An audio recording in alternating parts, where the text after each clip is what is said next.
Jó, elengedlek, most két kézzel kapaszkodjál. Várjál, hogy a papír följebb menjen. Lehet. Ja. Igen. Ott volt egy lányozás, hogyha erre jön, hogyha arra ment, akkor erre jön. Úgy, fogom a kezed, a másik kezedet.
Igen, nagyon szép tiszta idő van mezőnyben.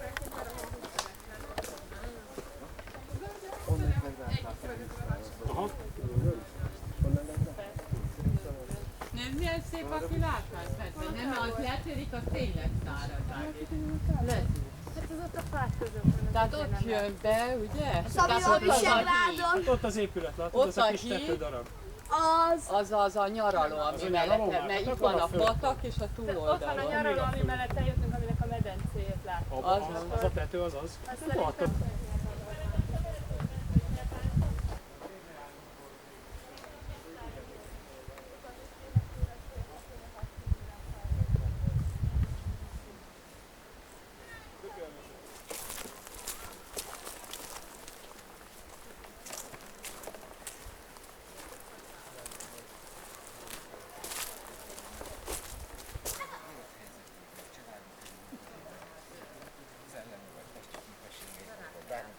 Adódóan valami meghatározottsága, hogy inkább ez. Az, ami neki való, akkor azt csinálja. Tehát nem így fizetel.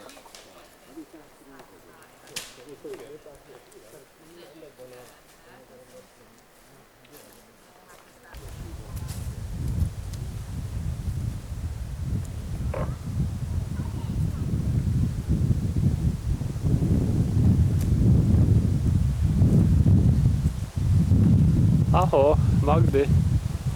Szia.